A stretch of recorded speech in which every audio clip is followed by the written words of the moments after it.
Осы арадан бір-екі күндік жерде тамырын кессең қан шықпайтын, кеудесін тессең жан шықпайтын, шық бермес Шығайбай деген бір сараң бай тұрады екен. Ол өзі басқа көлденең көк атты түгілі құдайы қонағының өзіне қара су таттырмайды екен. Татырмай көрсін ол маған, дейді алдар. Әйгілі сараң туралы әңгімеден кейін таттырмай көрсін. Аты жоқ алдар арып ашып, азып тозып, 2 күндік жерді бір апта жүріп, шық бермес Шығайбайдың ауылына да жетеді. Кім келіп, кім кетіп жатқанын мүлт жібермей бақылап отыру үшін есігін жолға қаратып, киіз үйін төбенінің басына тіккен. Алдар көсе үйдің сыртымен жағалап, көрінбей келеді. Сараңбай үйінің сыртына қамыс төсеп тастапты. Аяқ бассаң сықырлап, хабар береді. Алдар оның бәрін бір-бірлеп жинап, былайырақ шығарып тастады да, киіз үйдің тесігінен сығалап қарады. Шығайбайдың өзі шұжық жасап, әйелі құстың жүнін жұлып, күңі үйткен басты тазалап отыр екен. «Ассалаумағалейкум» деп, алдар оқыста кіріп келді. Салағұла шұжық та, жүні жұлынған жабайы қаз да, үйітілген қойдың басы да, қас пен көздің арасында ғайып болды. Алдар көсе түк байқамағансып төрге қарай жүрді. «Қош келдіңіз, алдар көсе, жоғар шығыңыз. Бір ескертіп айтайын. Бұл үйде тіске басар, өзек жалғар түгі жоқ.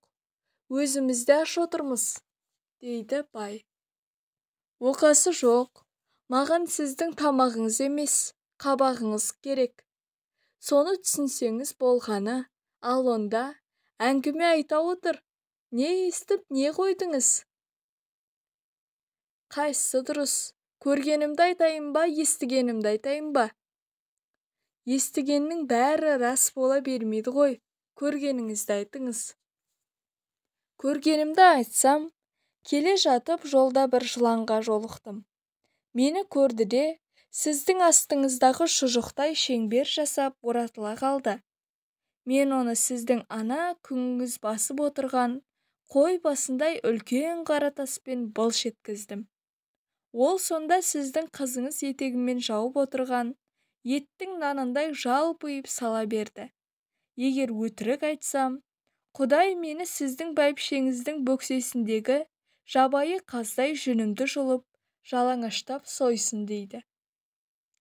Ашуы бетіне шауып, шиқандай боп қызарған шық бермес Шығайбай, жанбасына басып отырған салағұла шұжықты қайнап жатқан қазанға лақтырып кеп жіберді.